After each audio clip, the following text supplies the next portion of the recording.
नमस्कार, हिंदी कहानियों में आपका स्वागत है। सिंहगढ़ पुनः जीतने के मुहिम पर अपनी माता के दुखी होने के डर से उन्होंने एक व्यक्ति का नाम सोचा जिस पर भयंकर उत्तरदायित्व सौंपा जा सकता था। तानाजी मालुसरे के अतिरिक्त छत्रपति शिवाजी महाराज किसी और का नाम सोच भी ना सकते थे। तानाजी उनके बचपन के अमूल्य मित्र थे, बड़ी हिम्मत वाले थे तथा हर मुहिम पर छत्रपति शिवाजी महाराज के साथ थे। सूबेदार तानाजी मालुसरे जब छत्रपति शिवाजी महाराज से रायगढ़ पर मिलने का संदेश प्राप्त हुआ, तब सूबेदार तानाजी मालुसरे उमरौत गांव में अपने बेटे के विवाह की योजनाओं में व्यस्त थे। वे शीघ्र ही अपने भाई सूर्यजी तथा मामा शेलार मामा के साथ महाराज से मिलने निकल गए। अपने परम मित्र सूबेदार तानाजी को कौन सी मुहिम हेतु चुना है, यह बताने का साहस महाराज के पास नहीं था। अतः उन्होंने सूबेदार तानाजी को मुहिम के विषय में जानने हेतु जीजाबाई के पास भेजा। मुहिम की भयावता की परवाह न करते हुए शेर दिल सूबेदार तानाजी ने मरने अथवा मारने की प्रतिज्ञा की।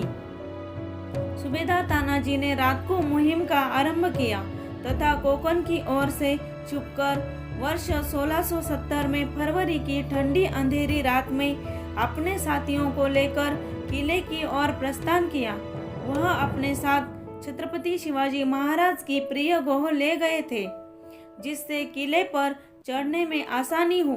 इस प्राणी की कमर से रस्सी बांधकर उसके सहारे किले पर पहुंचने का प्रयास किया, किंतु गोह ऊपर नहीं चढ़ना चाहती थी, जिससे वह आगे आने वाले संकटों के विषय में सूबेदार तानाजी को आगाह करना चाहती थी। सूबेदार तानाजी बड़े क्रोधित हो गए। गुह उनका संकेत समझ गई तथा तटबंदी से चिपक गई, जिससे मराठा सैनिकों को किले पर चढ़ने में मदद मिली। लगभग 300 लोग ही अब तक ऊपर तक चढ़ पाए थे कि पहरेदार को उनके आने की भनक हो गई। एक मराठा सैनिकों ने पहरेदारों को तुरंत काट डाला, किंतु शस्त्रों के खनखनाट से गढ़ की रक्षा करने वाले सेना जाग गई। सूबेदार तानाजी के सामने बड़ी गंभीर समस्या खड़ी हुई। उनके 700 सैनिक अभी तक नीचे ही खड़े थे तथा उन्हें अपने से कहीं अधिक संख्या में सामने खड़े शत्रुओं से दो हाथ करने पड़े। उन्होंने मन ही मन निश्चय किया तथा अपने सैनिकों को चढ़ाई करने की आज्ञा की। लड़ाई आरंभ हो गई। तानाजी के कई लोग मारे गए, किंतु उन्होंने भी मुगलों के बहुत सैनिकों को मार गिराया। अपने सैनिकों की हिम्मत बढ़ाने हेतु सूबेदार तानाजी जोर जोर से गा रहे थे। थोड़े समय के पश्चात मुगलों का सरदार उदयभान सूबेदार तानाजी से लड़ने लगा। मराठों को अनेक अड़चने आ रही थी। रात लंबी और दौड़ मुहिम की चिंता, किले की दुर्ग चढ़कर आना तथा घमासान युद्ध करना, सारी बातों पर तानाजी पूर्व में ही कड़ा परिश्रम कर चुके थे। इस पर उदयभान ने युद्ध कर उन्हें पूरा ही थका दिया। परिणाम स्वरूप लंबी लड़ाई के पश्चात सूबेदार तानाजी गिर गए। अपने नेता की मृत्यु से मराठों के पांव तले से भूमि खिसक गई। सूबेदार तानाजी ने जितना हो सका उतने समय युद्ध जारी रखा, जिससे नीचे खड़े 700 सैनिक पहरा तोड़कर अंदर घुसने में सफल हो और वे तानाजी के बंधु सूर्यजी के नेतृत्व में लड़ रहे थे।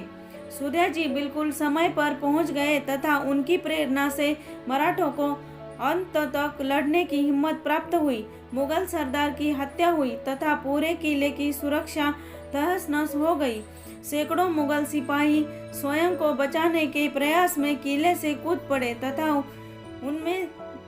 उसमें मारे गए। मराठों को बड़ी विजय प्राप्त हुई, किंतु उनकी छावनी में खुशी नहीं थी। जिसका समाचार छत्रपति शिवाजी महाराज को भेजा गया था, जो तानाजी का अभिनंदन करने तुरंत गढ़ की ओर निकल पड़े, किंतु बड़े दुख के साथ उन्हें उस शूरवीर की मृत्युदेह देखनी पड़ी। सिंहगढ़ का कथा गीत इस दुख का वर्णन कुछ इस प्रकार करता है।